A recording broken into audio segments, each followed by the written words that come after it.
Hey everyone, Irit here, and we are moving to the neutrals. Yes, we're done with the greens. Now we're starting with the neutrals, and I already cheated a bit, and I only used two of my kind of lightest shade. I skipped the white because I think it's a little bit, yeah, I use it a lot, and I didn't think it warranted its own page. But you can see there I have right next to the white I have buff titanium, which is what I'm using today. Next to it I have a color from Serie called warm gray that is very similar to buff titanium, so one of them I'll purge when I set up my palette for autumn or Italy. I think I'll take this one to Italy, but we'll see. And then next to it is gray titanium, which will be tomorrow's video or the next video. I don't know. I try to post these on weekdays, so we'll see. Yes, so this was a struggle. This spoiler is probably one of my least favorite pages in this entire journal. However, it was a good opportunity to, I don't know, just practice a few things, kind of get out of my comfort zone. I don't know, the result is not great. And I know I'm really selling this video, but yeah.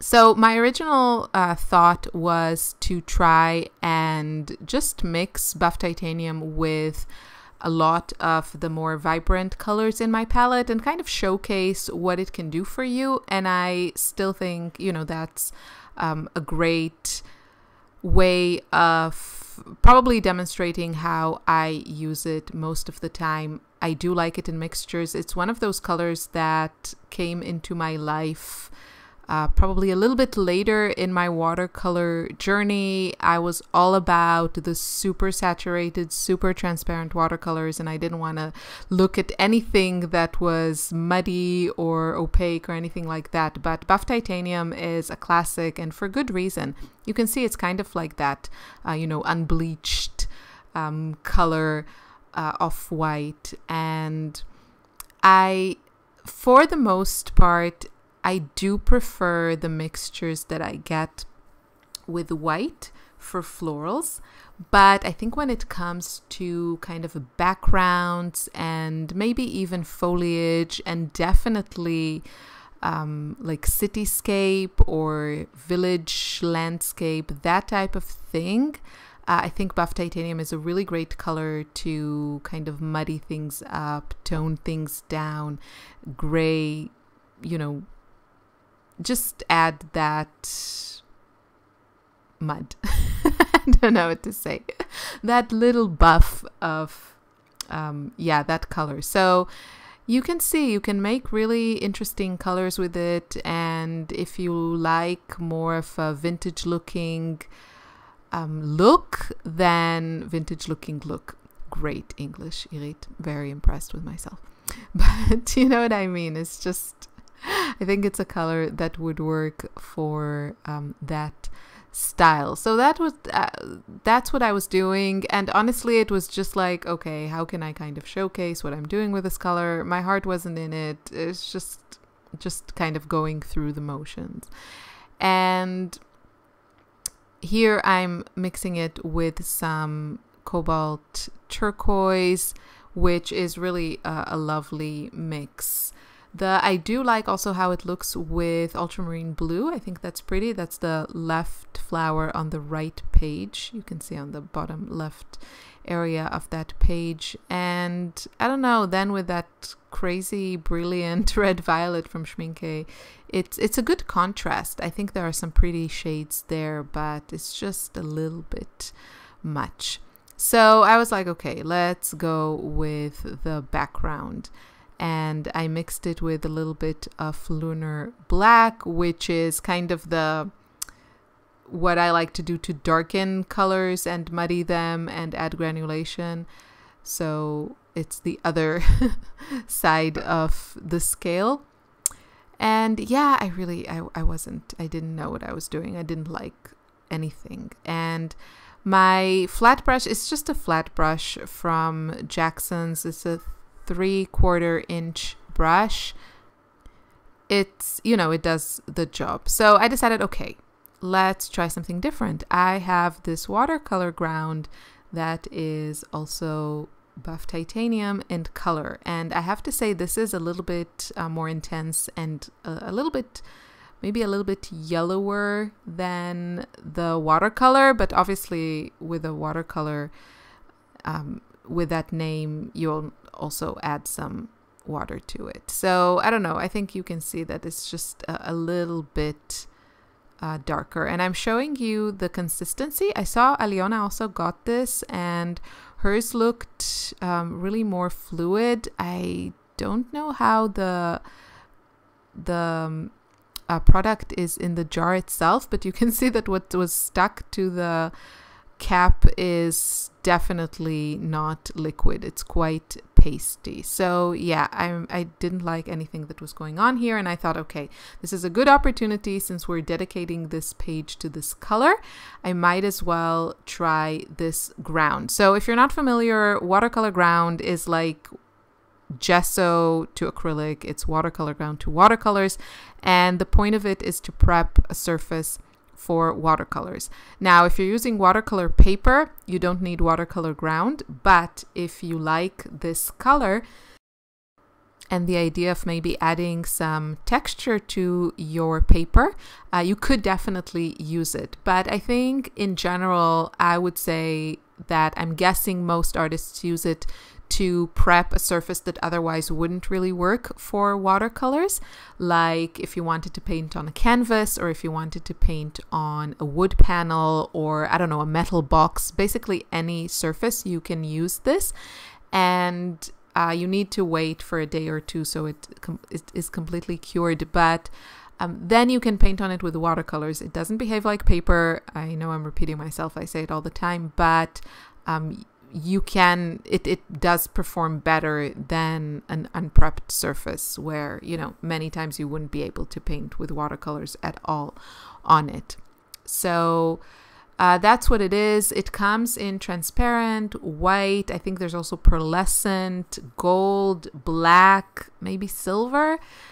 So all kinds of colors, and I'm mostly interested in the white, and the way that I personally like to use it is to cover areas in paintings that I don't like. It kind of gives me, yeah, the same thing that you could do when you're painting with acrylics, with gesso or white paint. You can just cover areas up, which is not so easy with watercolors because they are not opaque. You can't really build layers in the same way. You can't cover things up easily like you can with acrylics. So that's how I like to use it. But in this case, with this color, I don't know, I tried to see what, you know, how it looks, how it works. It's a product I'm not familiar with, and I will, you know, not, I haven't formed an opinion, let's say it like that. I need to play with it a little bit more and see how I like it. And what appeals to me in it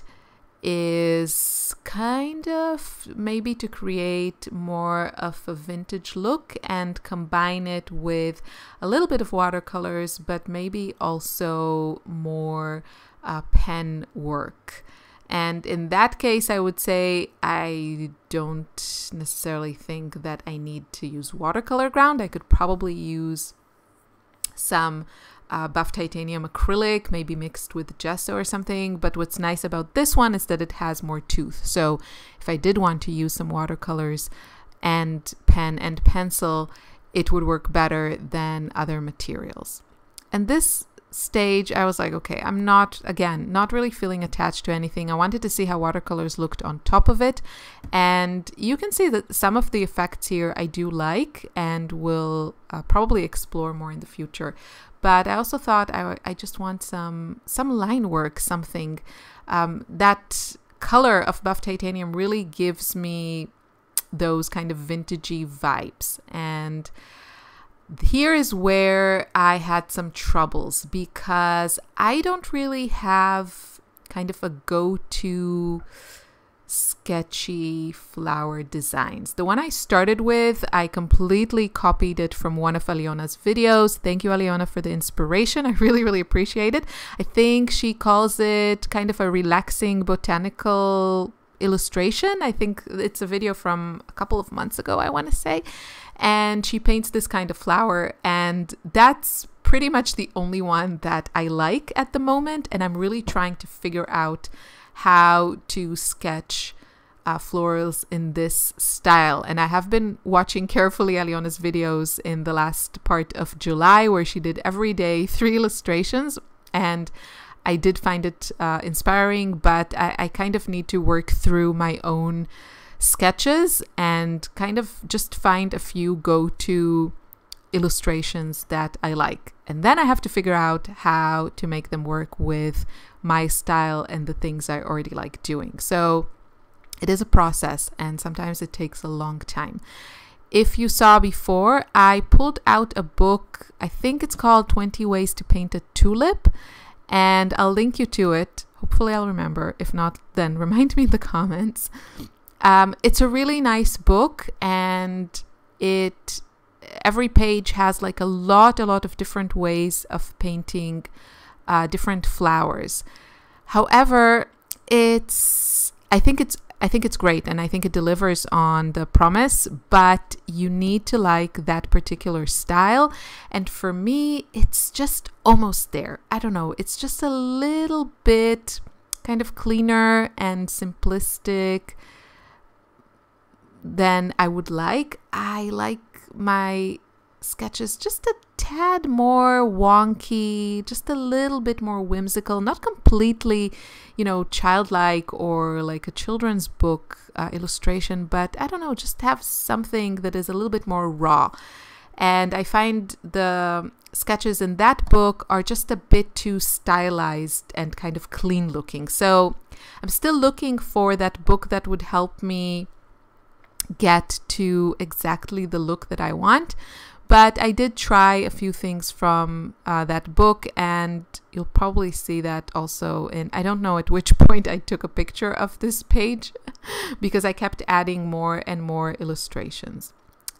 So yeah, that's kind of what I was trying to do. As I said, it's probably one of my least favorite pages, but this is also where you have to kind of figure things out. This is like the puberty, ugly duckling kind of stage. And it's just, you have to kind of work through these things. So I'm okay with it if it's not a super pretty page. And especially when I'm using new materials like that watercolor ground, I really need to see how they work. And that doesn't always include making very pretty paintings. So here I'm also trying to see how colors layer on top. And I do like, if I use a lot of white and kind of less water, a more concentrated pigment, I do like the looks I can achieve here. Just that there's something about those very pastel-y colors next to that cream, or I don't know, just that unbleached, dirty white color of buff titanium. I find it appealing. So it's really an exploration. And here you can see I added some more sketches, just trying different things. I had fun. I also added some white accents, as you can see. So this was enjoyable, and it was an exploration, and I hope you enjoyed watching the video. So I'll see you tomorrow or in a few days with gray titanium. Thanks for watching. Bye.